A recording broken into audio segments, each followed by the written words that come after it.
আসসালামু আলাইকুম। সমাজসেবা অধিদপ্তর নিয়োগ পরীক্ষা 2026।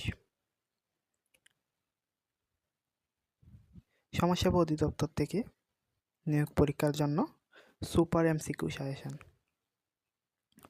আজকের এই সাজেশন থেকে 5 নম্বর নিশ্চিত কমন পাবেন, তাই দেরি না করে ভিডিওটি প্রথম থেকে শেষ পর্যন্ত দেখুন। পর্ব 1। তো এভাবে আজকের 3 নম্বর পর্ব। তো এভাবে তোমাদের সাজেশন দেওয়া হবে সমাজসেবা অধিদপ্তরের জন্য নিয়োগ পরীক্ষার জন্য। ইনশাল্লাহ এখান থেকে কমন আসবে। তো সমাজসেবা অধিদপ্তর কোন মন্ত্রণালয়ের অধীনে? এটা হচ্ছে সমাজ কল্যাণ মন্ত্রণালয়।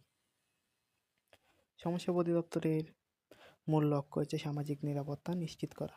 সমাজসেবা অধিদপ্তরের প্রধান কার্যালয় হচ্ছে আগারগাঁও, ঢাকা। সমাজসেবা অধিদপ্তরের বর্তমান প্রধান কর্মকর্তা পদবী মহাপরিচালক, যেটাকে ইংরেজিতে ডিরেক্টর ম্যানেজার বলা হয়, ডিরেক্টর জেনারেল। নিচের কোনটি সমাজসেবা অধিদপ্তরের সামাজিক নিরাপত্তা কর্মসূচি? এটা হচ্ছে বয়স্ক ভাতা। প্রতিবন্ধী ভাতা প্রদান করে সমাজসেবা অধিদপ্তর। ইউনিয়ন সমাজকর্মীর কর্মস্থল কোথায়? ইউনিয়নেই। সমাজসেবা অধিদপ্তরের ইংরেজি সংক্ষিপ্ত রূপ কি? এটা হচ্ছে DSS, department of social service. এতিম শিশুদের সহায়তায় সমাজসেবা অধিদপ্তরের প্রধান কর্মসূচি পরিচালনা করে সরকারি ও শিশু পরিবার। ভিক্ষুক পুনর্বাসন কর্মসংস্থান কার্যক্রম পরিচালনা করেন সমাজসেবা অধিদপ্তর। সমাজসেবা অধিদপ্তরের একটি গুরুত্বপূর্ণ কার্যক্রম হলো আত্মকর্মসংস্থানের জন্য ক্ষুদ্র ঋণ প্রদান।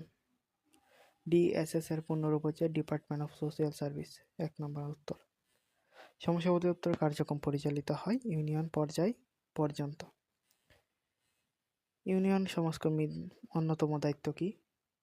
সামাজিক নিরাপত্তা কর্মসূচির উপকারভোগী নির্বাচন ও তদারকি। সমাজসেবা অধিদপ্তর প্রতিষ্ঠা হয় 1961 সালে। তো এই জন্য সমাজসেবা অধিদপ্তর থেকে গুরুত্বপূর্ণ সুপার টেকনিক MCQ সাজেশন 5 নম্বর নিশ্চিত কমন।